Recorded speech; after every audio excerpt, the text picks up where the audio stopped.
आजाद बोल इंडिया के इस वीडियो में आप देखेंगे अचानक अमेरिका पहुंचा मोसाद का चीफ, ईरान पर अगली चाल तय करने के लिए इसराइल का फाइनल राउंड।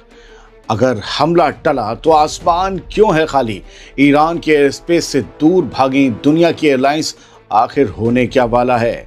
हाई अलर्ट पर आईडीएफ, इसराइली फौज के अंदर बेचैनी, बाहर दे रही हौसले के बयान।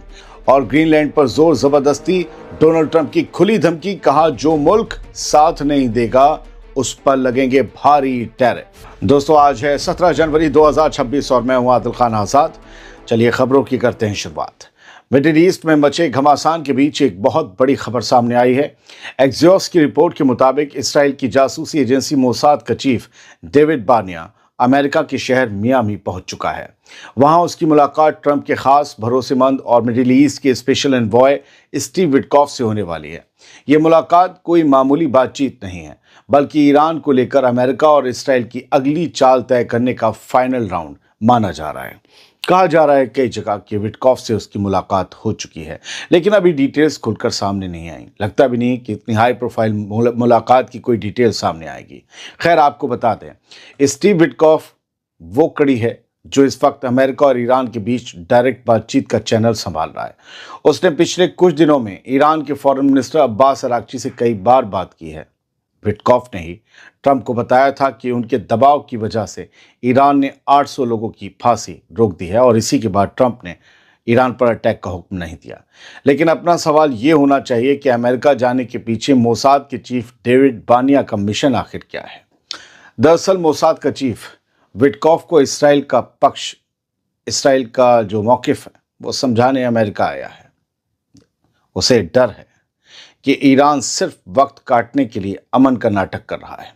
एक्सियोस की रिपोर्ट में बड़ा खुलासा भी हुआ है कि इस्राएली खेमे को लगता है कि अमेरिका ने ईरान पर हमले का जो प्लान बनाया है वो बेहद कमज़ोर है। जी, अमेरिका का हमले का प्लान बहुत कमज़ोर है, ये इसराइल को लगता है। इसराइल ये चाहता है कि अगर हमला हो तो वो इतना बड़ा हो कि ईरान की हुकूमत हिल जाए, तख्ता पलट हो जाए। इधर अमेरिका का मौजूदा प्लान सिर्फ कुछ सिक्योरिटी टारगेट्स पर हमले करने तक महदूद लग रहा है। उधर नेतन्याहू ने ट्रंप से कहा है कि जब तक इसराइल अपनी पूरी सिक्योरिटी पुख्ता ना कर ले तब तक अमेरिका पर बड़ा हमला ना करें। तो बात सिर्फ बड़े हमले की है और अपनी सिक्योरिटी महदूद करने की है, यानी सिक्योरिटी पक्का होते ही हमला करें, लेकिन बड़ा करें, छोटा मोटा नहीं। डेविड बार्निया फिलहाल मियामी में है और ट्रंप पास ही में मार इलागो में मौजूद हैं। अभी ये साफ नहीं है कि क्या दोनों की सीधी मुलाकात होगी, लेकिन विटकॉफ के जरिए मोसाद का मैसेज ट्रंप तक सीधे पहुंच रहा है। दोस्तों एक तरफ ट्रंप ईरान को थैंक यू कह रहे हैं कि तुमने 800 लोगों को फांसी नहीं दी, टाल दी, बहुत अच्छा किया। और दूसरी तरफ उसके एनवॉय इसराइली जासूसों के साथ मिलकर हमले की बारीकियों पर चर्चा कर रहे हैं। ये दोगली पॉलिसी है या कोई बहुत बड़ा मास्टर प्लान? दोस्तों इसराइली लीडर चाहते हैं कि अमेरिका उनके लिए पूरी जंग लड़े, जबकि अमेरिका शायद अब और बड़ी जंग में फंसना नहीं चाहता। तो फिर आखिरी सवाल कि फिर होगा क्या? कोई छोटा हमला या कुछ भी नहीं? शायद इसका जवाब वक्त देगा। दूसरी बड़ी खबर सुनिए। इसराइली फौज में भारी बेचैनी है, लेकिन बयान हिम्मत बढ़ाने वाले दिए जा रहे हैं। इसराइली फौज के तर्जुमान ने एक खास बयान जारी करते हुए कहा कि आईडीएफ किसी भी तरह के हालात का सामना करने के लिए पूरी तरह तैयार है। इलाके में बढ़ते तनाव और ईरान में चल रहे मुजाहिरों को देखते हुए इसराइली फौज को हाई अलर्ट पर रखा गया है। फौज के बड़े अफसर एफी डेफ्रिन ने आवाम को यकीन दिलाया है कि आईडीएफ के पास हर खतरे से निपटने के लिए ज़रूरी ताकत और तैयारी मौजूद है, जैसे जून में थी। डेफ्रिन ने लोगों से गुजारिश की है कि वो किसी भी अफवाह पर ध्यान ना दें, यानी अफवाहों का दौर तेज चल रहा है इसराइल में। हमला हुआ, मिसाइल आई, कौआ आया, चील आई, ये हो रहा होगा कुछ। वो कह रहे हैं कि अफवाह पर ध्यान ना दें और सिर्फ सरकारी खबरों पर ही भरोसा करें। फौज का कहना है कि वो हर पल बदलती हुई सूरत हाल पर नजर रखे हुए हैं ताकि मुल्क की हिफाजत की जा सके। अब सुनिए एक अहम खबर। एक तरफ डोनाल्ड ट्रंप ईरान को थैंक यू बोल रहे हैं और दूसरी तरफ दुनिया भर की एयरलाइंस को ईरान के आसमान से दूर रहने की वार्निंग दी जा रही है। क्यों? यूरोपीय यूनियन की एविएशन सेफ्टी एजेंसी EASA यानी ईसा ने जुमे की शाम एक बहुत ही खतरनाक एडवाइजरी जारी की है। इसमें साफ कहा गया है कि कोई भी सिविल जहाज, कोई भी सवारी जहाज ईरान के एयर स्पेस में दाखिल ना हो। लेकिन दोस्तों, अगर सब ठीक है और ईरान पर कोई हमला नहीं होने वाला, तो ईरान का आसमान खाली क्यों किया जा रहा है या क्यों रखा जा रहा है खाली? कोई जहाज वहां से क्यों नहीं गुजर रहा? दोस्तों, इस सवाल का जवाब उस पैटर्न में छुपा है जो बड़ी ताकतें अक्सर जंग से पहले अपनाती हैं। आइए इस सिचुएशन को आसान लफ्जों में डिकोड करते हैं। पहला, पहचान का खतरा यानी मिस आइडेंटिफिकेशन। क्या पहचान एक बहाना है? यूरोपियन एजेंसी का कहना है कि ईरान की डिफेंस सिस्टम इस वक्त हाई अलर्ट पर हैं। उन्हें डर है कि ईरान की फौज किसी मुसाफिर जहाज यानी सिविल फ्लाइट को गलती से दुश्मन का फाइटर प्लेन समझकर गिरा सकती है। लेकिन असल बात यह है कि जब आसमान खाली कराया जाता है तो इसका मतलब ये भी होता है कि अमेरिका या इसराइल के जंगी जहाज़ों को हमला करने के लिए साफ क्लियर रास्ता चाहिए ताकि कोई आम जहाज बीच में ना आए। दूसरा, पड़ोसियों पर भी खतरा मंडरा रहा है। वार्निंग सिर्फ ईरान के लिए नहीं है, बल्कि उन पड़ोसी मुल्कों के लिए भी है जहां अमेरिकी मिलिट्री बेस है। एजेंसी को डर है, जो यूरोप की फ्लाइट एजेंसी है, उसको डर है कि अगर अमेरिका ने ईरान पर हाथ डाला तो ईरान पलटवार करेगा। ऐसी सूरत में पड़ोसी मुल्कों का आसमान भी जंग का मैदान बन सकता है। ये वही वजह है या ये वही इमरजेंसी प्रिक्योरमेंट और स्ट्रेटेजिक प्लानिंग वाला खेल है जो पर्दे के पीछे चलता है। अब एक और वजह समझिए, क्या 2020 वाली गलती दोहराने का डर है? याद करिए, 2020 में ईरान ने गलती से यूक्रेन का एक मुसाफिर जहाज गिरा दिया था। आज फिर वही हालात हैं, लेकिन इस बार फर्क यह है कि अमेरिका का एयरक्राफ्ट कैरियर इलाके में पहुंच रहा है। आसमान का खाली होना इस बात की पक्की निशानी है कि पर्दे के पीछे किसी बहुत बड़े मिलिट्री एक्शन की स्क्रिप्ट लिखी जा चुकी है। अब ये जान लीजिए दोस्तों कि आम आदमी पर इसका क्या असर होगा। ये बहुत जान लेना ज़रूरी है कि आप इससे कहाँ कनेक्ट होते हैं, ऐसी खबरों से, ऐसे फैसलों से।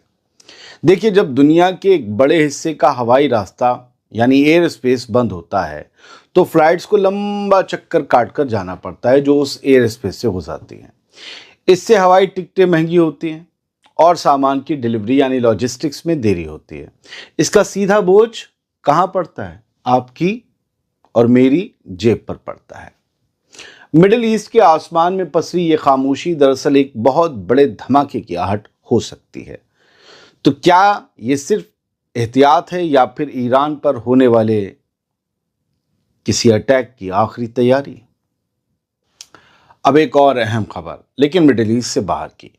अब ग्रीनलैंड के लिए दुनिया को डोनाल्ड ट्रंप खुलकर धमका रहे हैं, पूरी दुनिया को धमका रहे हैं और कह रहे हैं कि साथ नहीं दिया तो लगा दूंगा टैरिफ। जी, अमेरिकी सदर डोनाल्ड ट्रंप ने एक बार फिर अपनी टैरिफ गन निकाल ली है। इस बार निशाना कोई दुश्मन देश नहीं, बल्कि वो मुल्क हैं जो ग्रीनलैंड पर अमेरिका के कब्जे का सपोर्ट नहीं कर रहे हैं। जुमे को व्हाइट हाउस में एक प्रोग्राम के दौरान डोनाल्ड ट्रंप ने साफ साफ लफ्जों में कह दिया कि जो मुल्क ग्रीनलैंड के मामले में अमेरिका का साथ नहीं देंगे उन पर भारी टैरिफ यानी भारी इंपोर्ट ड्यूटी लगाई जा सकती है। ये तो एक किस्म की खुली दादागिरी हुई। ये धमकी सीधे सीधे यूरोप के उन मजबूत मुल्कों को दी गई है जो किसी भी मुल्क पर हमला करने में अमेरिका का साथ देते आए हैं। अब उन्हीं को धमकी दी जा रही है।